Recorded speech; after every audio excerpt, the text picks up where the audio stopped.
Hi Scorpio, welcome to February. This is Teresa from Tarot by T.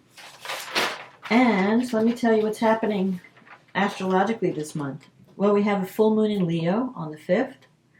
We have Mercury moving into Aquarius on the 12th. The Sun moves into Pisces, which is favorable to your sign, on the 19th. And then right after that, we have a new moon in Pisces. And then Venus moves into Aries on the 21st. So let's find out from the cards first what's going on with Scorpio. What does Scorpio need to know about love and relationships? What does Scorpio need to know?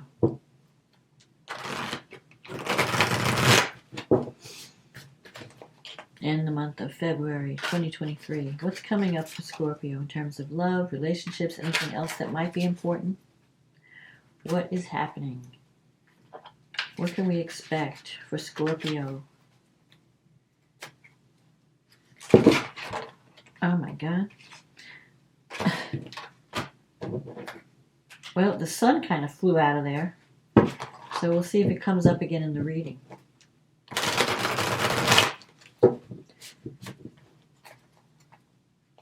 What does Scorpio need to know about love and relationships?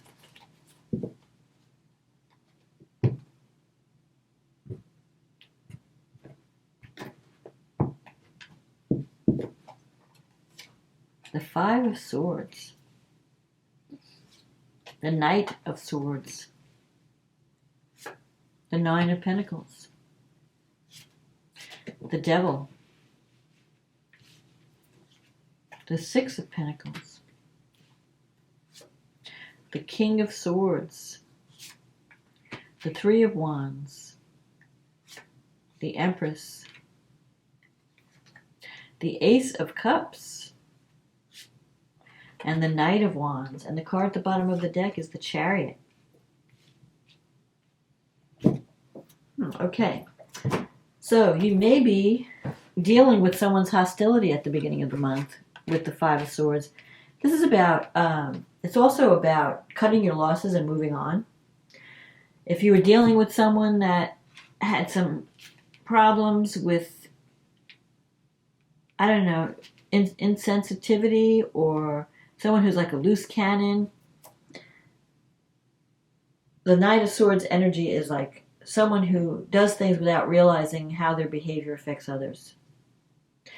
The Knight of Swords is like someone who makes quick decisions, a little bit of a reckless energy.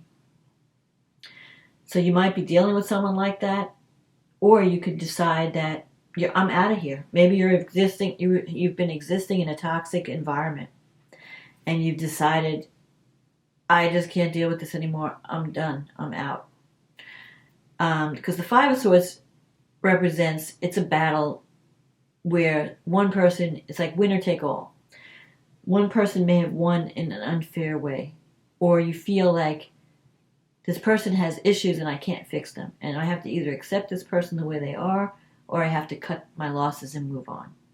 Because Five of Swords energy is very difficult. It can be toxic. It could be, like, you could be with someone and they're nice sometimes, and then sometimes they just get angry and they're hostile. And they really can't help it. It's like their personality. And it looks like they always want to fight. The Knight of Swords energy is someone that really likes to fight with people. It's how maybe that's how they keep things exciting in their life.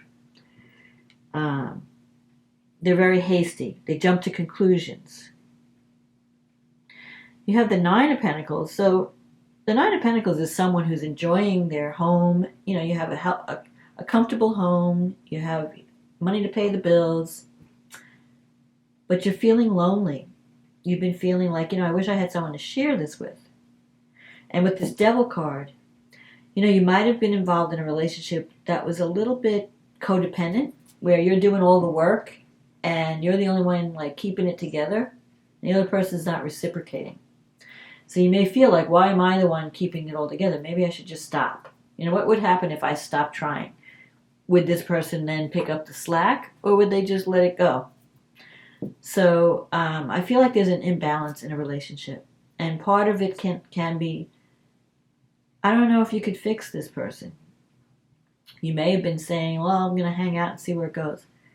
But I think there are certain things about this person that you have to accept you cannot fix. So there could be, if there's a lot of good things, you could put up with the not so good things, as long as you have a lot of the alternative. You have to weigh it. Now you have this Chariot card. This sometimes could be a card of travel, but it's also a card of learning to control your mind, learning to make choices that are healthy for you. Maybe you're overthinking something, or somebody is. If it's not you, it could be the other person. On the Chariot's victory through discipline and focus.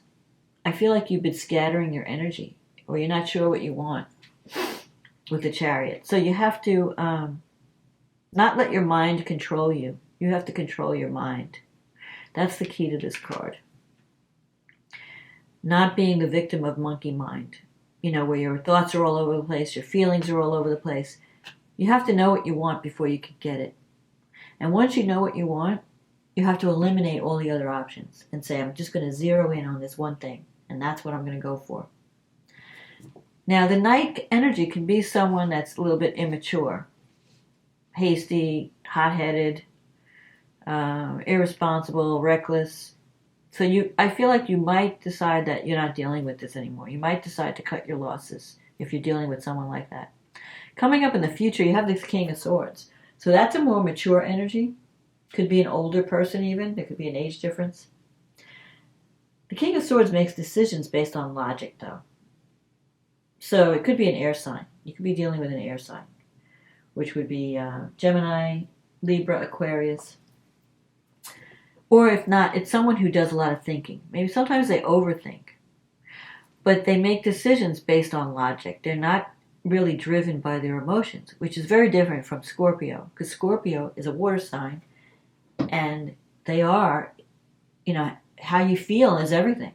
You make your decisions based on how you feel. You have this inner intuitiveness that drives your behavior.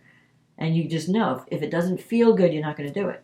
You're not thinking it through, you're feeling it through, So you approach life differently than this person. I feel like you might have several options. And if for some of you, you might be having, if you're dating, you might have more than one option. And now this could mean that you're trying to decide, separate what's real from what's not real. How do I make my choice? Am I seeing, is what I'm seeing real? I think you might be starting to think, maybe I should make my decisions, instead of letting my heart rule my head, maybe I should start to think logically about my relationship. What realistically can I achieve in this relationship? Can I fix this person? Can I deal with what I can't change? So that you're going to be doing a lot of thinking this month about what you need, what you're willing to put up with, and you may decide to either stick it out or you may decide to cut your losses and move on. If you decide to cut your losses, there is the Ace of Cups coming up here. So there is a chance for a new beginning. I mean, what you really want, or even, now you have the Three of Wands here. I feel like this can represent you're putting a lot of effort and work into a relationship, and it could mean that with work and in time, you could make something better in a partnership. Because the Three of Cups, the Three of Wands is the results of hard work. You're starting to see results, but it may take time. So like right now, at the beginning of February, you may feel like, existing in this toxic relationship. I don't understand this person. They fly off the handle. They're they're always looking for a fight. But I think that things might change if you put the work in, but it may take time till the summer before you see results. So like you have this Ace of Cups here, that's a new beginning. I'm almost getting two paths. Like for some of you, you might just decide, I'm out of here, I'm leaving this toxic relationship. It's not going anywhere, I'm doing all the work, this person doesn't appreciate me, I'm tired of fighting. But for others, and then for that person, you may find somebody new with this Ace of Cups. Because what you really want is you just want to create a home and a family. You want to create some kind of like a family kind of environment with this person, a home, might possibly even children, because the Empress is the mother card. It's also the harvest card. Like these two cards, that they represent the results of your work, the results of efforts, the fruitfulness, the harvest. It could be a birth, like a physical birth, because you have the Ace of Cups here. For some of you that want children. For others, it could be a creative project or just a new beginning that you have to nurture, like a mother. Maybe one of your partners, maybe this troublesome partner, sees you as a mother figure, and they want you to take care of them like you're a mother. But you want a man. You don't want to be the mother. You want to be like someone that you're sharing things. Like you're taking care of them, they're taking care of you. You don't want to be like the mother with the teenager, doing everything, washing clothes, feeding them, cooking, and then like they're out of the house. They're like, see you later, bye. You want a partner, a real partner that's going to contribute to the relationship. So some of you might decide to cut your losses and move on if that person can't provide you what you need. And in that case, if you're leaving someone, there's an opportunity for a new love that's coming, probably this summer. You have this Ace of Cups, and then you have the Knight of Wands. You've got some characters around you this month. There could be someone who travels a lot or likes to travel back and forth. Someone who's like all talk and no action, a lot of promises, doesn't deliver. I feel like you have two immature people, and then you have one person that's a little bit more stable, but hard to reach. You can't read what they're thinking. You don't know what they're thinking, what they're feeling. They seem unemotional compared to your feelings. Like Scorpio is very intense. You feel emotionally on a deep level. And when you look at an air sign, you think, do they even have a heart in their body? Like what pumps your blood? Because it's a different energy. The air signs they don't like to go too deep. They don't like to be too close. They don't like to bond at the soul level. They like to bond at the mental level. So they'd rather do friendship than a deep soul connection. They don't want to be glued to the hip with someone. But Scorpio wants to merge. You want your soulmate. You want to become one, where you know what each other's thinking. You can finish each other's sentences. That's the kind of thing that a Scorpio wants. So I feel like you're going to have some characters, and you're going to have to decide who you want to spend your energy on. One person might be a player. Another person might be always flying off the handle. And then you can have this king who is a mature person who thinks before they act, who uses logic to make decisions, who tries to be fair. Maybe you need someone who's mature. So if you're dealing with these immature players or these immature, like a reckless person, I wouldn't waste my energy. I would hold out for the mature person that can give you what you want, that can contribute equally to a relationship, so that you're not doing it all and you're not somebody's mother. You don't want to raise a child. You want a man or a woman, whatever the case may be. You want someone who's ready, who's emotionally available. I guess that's what I'm trying to say. Someone who's emotionally available, who's ready to make a commitment, who's ready to be real in a relationship and give as much as they receive. Because with this card here, there's an imbalance in the give and take. And, the Six of Pentacles is like someone's giving. But it's more like, are they giving you things or are they buying your love? Are they giving you what you really need or are they just giving you trinkets? You need more than just trinkets. You need someone who's there emotionally and supportive. You don't need, the superficial things. You need what's important. So you have some decisions to make this month. But don't think that love is not on, because you do have the Ace of Cups. But I think that I feel like this is the month of decision, where you weed out the people that are no longer working. If someone's draining your energy and not contributing to your life in some way, or if someone's a player, fly by night, here today, gone tomorrow, that like breathes in and out of your life. You don't want to waste your time. Life is short. And so after you make your decision on who to cut out, who to keep, then you're allowing the love. The love will come later, but it will be there. It's in the future. But you have to stop wasting your time on these characters. So let's see what the angels have to say to Scorpio. Inspiration. Sometimes the Knight of Wands can mean a change of job or a move too. So you might be thinking about moving, maybe changing where you live. If a relationship is not working out, you may want to move out if you're living with someone, or if there's some shared kind of resource or something like that. So inspiration. A wave of inspiration and a stream of beautiful ideas are about to enter your aura. It is important that you trust your intuition at this time. Pay attention to unusual thoughts that come to your mind. Do not discount your imagination. Many wonderful ideas which have served humanity were initially scoffed at or ridiculed. We, your guardian angels, will help you to discover ways to apply your ideas and manifest new realities in your life. So, conjure up what you want to achieve and don't settle for less. Get rid of the time wasters and the energy drains and focus on what you really want. Because you have this Chariot here. You're too scattered. You have to zero in. You have to say, this is what I want, and I'm not going to accept less. And if you can't give me what I need, see ya. There's the door. Okay, so you have a full moon on February 5th in your 10th house. And the moon's in the 10th, and the sun and Saturn are in the 4th. So the 10th house, something is coming to completion about in your career, or something is being revealed about your career, your life path, your life direction, your purpose.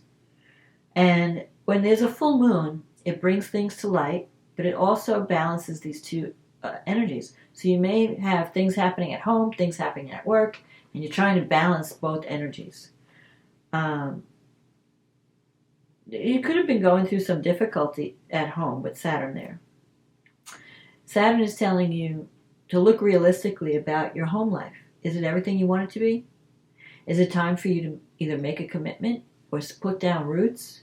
Maybe you want to buy property if you're just renting. But it also is telling you, it's going to reveal things about your home and family life, your early childhood too. But I feel like,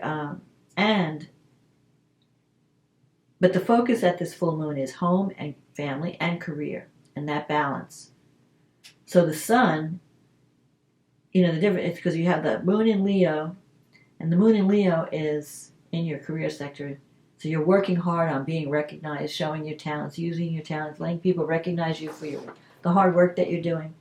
And then you have the sun in Aquarius. So while you're doing that, trying to get recognition out in the world, you've got people at home that need your help and need your care. And you're like, well, how do I balance I have to divide my time between my career and my home life, my family. And Uranus is squaring this full moon from the 7th house. So you've been going through a lot of surprising upsets in relationships. Uranus is bringing instability to your relationships. It's bringing excitement. It's like something that starts really quickly and ends just as quickly, or it's bringing you, you're having fun, but it doesn't promise longevity. It just promises like you're on this roller coaster ride when it comes to romance and commitment. And the 7th house is also, it's not only marriage and committed partnerships, it's also business partnerships. So you could be feeling up in the air even in your career. Like, I don't know from day to day what I want to do. One day you're doing this, next day you're doing that. Things look good one day, then they look different the next day. So Uranus, though, wants to free you, wants you to be living your best life. If anything's holding you back, and you're not really advancing the way you should, or you're putting in all this work and you're not getting rewarded, Uranus wants to break you free of that. So it's going to happen, though, through communication. You've got the 3rd house. Mercury and Pluto are in your 3rd house. That's the house of communication, siblings, your local neighborhood. It's also the house of contracts and thinking. You have to really you're doing a lot of deep thinking about what you need and what you want. And you may have to start speaking up about it. You can't just say, oh yeah, everything's okay. It's okay with me. If you're really not happy with something, you need to speak up. And that's true in relationships. It's true about work, whatever area of your life. Because with Pluto in the third house, you have this need. You have something powerful to say. Venus, now Pluto and Venus are in sextile, and Venus is in your fifth house with Neptune. So it's really a very romantic connection when you have Venus and Neptune coming together. The fifth house is the house of romance. So you're not going to be, there's going to be love around you. Whether it leads to commitment or not is another story, because you have Uranus in the seventh house. And that's, it's a little bit risky. You might have a lot of fun. You might be connecting with really exciting people, and that, say, hey, they call you up the last minute, let's take a trip to blah, blah, blah. And, you're packing your bags and you're flying out of town, Or, you're doing exciting, fun things. You're meeting these exciting people, but they're not stable. They're, some of them might be fly-by-nights. So just be careful. Don't give your heart away until you get to know the person, especially with Venus and Neptune being together. Neptune brings, glamour. It makes you look at someone like you're not seeing them clearly. You're just idealizing them. You're not seeing their true agenda. But when Mercury and Pluto come together, you're not going to be able to, no one's going to be able to pull the wool over your eyes. No one's going to be able to sell you a line of BS. Because Mercury and Pluto, you're going to be looking deep beneath the surface. So if someone says something, you're going to be analyzing everything they say. Like, what do they mean by that? And is that really true? Now, Venus and Neptune, if you're doing something creative in the fifth house, that's perfect, because you can really, it's very supportive. It's more positive when you're doing artwork or music, dance, anything creative. But if it has to do with anything else like love, it could be, you really just don't know. You could be meeting a soulmate or someone who feels like a soulmate, but you could also be meeting someone who can, like a victim, who plays the victim. Oh, poor me, and I'm lonely, and then you're over there, oh, you poor thing, and they're draining your energy. So be aware. Don't rescue any diamonds in the rough if you come across them. Especially if you're older. And Venus is sextile Uranus. So you're going to be meeting people like out of the blue. Like you might get a call from someone out of the blue. Hey, let's get together. So things can be really exciting. But I don't know if it's promising stability right now. Let's see what happens with the new moon. The new moon is in your fifth house. So, okay, here's a new beginning. You have a potential for a new beginning. So when we have the new moon in Pisces, that's going to be on the 20th. I feel like this month you're going to be deciding who to keep and who to let go of. And then once you make that decision, you have this potential with the new moon in the fifth house to have a new beginning, a new romance come in. And it's conjunct Saturn in your fourth house. So this person may remind you of a father figure. Or it can mean that you're dealing with someone with an age difference. And it could lead to a commitment, because Saturn represents stability. It represents obstacles to be overcome, yes. But if you do the work and you work it out, it could lead to commitment. It can lead to a long-term relationship. The key to it is communication. You have to share your ideas with this person. You have to communicate. You have to talk about things. And maybe you have some wounds to heal around family and fathers and authority figures. And that will help. If you deal with those wounds, you can maybe fix something and make it better than what it was. The other thing you have Jupiter in your sixth house.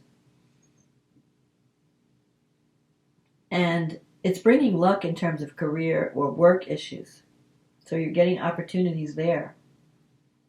Mars is in your eighth house. So your expenses may be rising. But Mars also helps you to... Mars is at home in the eighth house. But it's been in... I think it's causing you to... it's kind of triggering you to confront your shadow. To confront your fears around intimacy. And also to confront how you deal with money, how you deal with investments, how do you deal with debt, how do you deal with taxes. You really have to get a grip on your money. And you've been working on that. And Mars is sextile Jupiter, so you could wind up getting another job that pays a lot more and helps you with that issue. You have some healing to do too around work and how much you're sacrificing, because the sixth house has to do with work, but it also has to do with what we do for others, our service to others, our sacrifices that we make for other people, and also your own health. Like if you're giving too much and you're getting drained because you're always giving but you're not getting anything back, it's going to affect your health. So you want to get out of any toxic connections and balance the giving. You know, if you're giving too much and you're not getting enough back, maybe it's time to give less and start taking care of you. Give to you. You have to put yourself on that list because Jupiter's bringing you opportunity. And if you do connect with someone and start, it could be very romantic. And it could, because of Saturn is part of this new moon, it's going to help you to see the reality. Like you're going to see what's real. You're going to know by the new moon who to keep and who to let go of. Where to focus your energy. But you've got romance. If you're going to have any kind of romantic connection, it's going to be around this new moon, right after the new moon. Because Jupiter right now is in your 6th house, but in May, it's moving into Taurus, into your 7th house. And that's going to be, you're going to have a year of luck in terms of partnership. It'll help you to attract the right mate. So if you're not in a good relationship now, don't waste your time on these jokers, because this summer when Jupiter moves into the 7th, you're going to have an opportunity for new beginnings. There'll be new prospects coming up. So don't, and especially with Venus is sextile Pluto, I mean, there could be some passionate connections coming up. But Venus and Pluto are at the 29th degree. And that's the, you're ending something. Something is coming to an end. If you've been dealing with a lot of power struggles in relationships, obsessions, addictions to people, you're kind of coming out of that cycle. You're ending that cycle. And when Venus moves into Aries, it's going to be a new ball game. And when Pluto moves into Aquarius, the energy will shift. So you won't be sacrificing that much. You'll be really ready for something new. I feel like there's a possibility of new love coming this summer. So if you're not in a good relationship now, or if you're having problems, think about what you want to keep. How much are you giving too much of yourself away? And if you're not happy, don't hold on to something. Don't settle for less just because you don't want to be alone. Hold out for the best. Hold out for what you want. And when Jupiter moves into your 7th house in May, it's going to bring it. You'll have more opportunities. You will attract the right person. You will attract someone that will really make a positive difference in your life. So, and if you're in a relationship, you probably will, and you don't want to leave it, but you think you want to fix it, you will see progress by that time. Jupiter will bring progress to the relationship when it moves into the 7th house. So you may not want to give up. It's not that bad, and you're not being, you're not totally miserable and you feel like you want to work on things. You can work on it. But if you're looking for someone new, you got that Ace of Cups. I feel like it could go either way. Some of you who are in a committed partnership, you may decide to work on it and make it better by the summer. Others who are just dating. If you're dating these jokers, these fly-by-nights, these like difficult people, high maintenance, you might decide to get rid of them, and you might be attracting someone later on that's more mature and that can give you the love that you need and you deserve. So that's my forecast, Scorpio. If you like the reading, click on the like button, click on the subscribe button, leave a comment. It helps the channel. If you'd like a private reading, click on the link in the description box. It'll take you to my website. We can get you on the schedule. In the meantime, have a wonderful Valentine's. Have a wonderful February. And I'll talk to you again next month. Okay, bye now.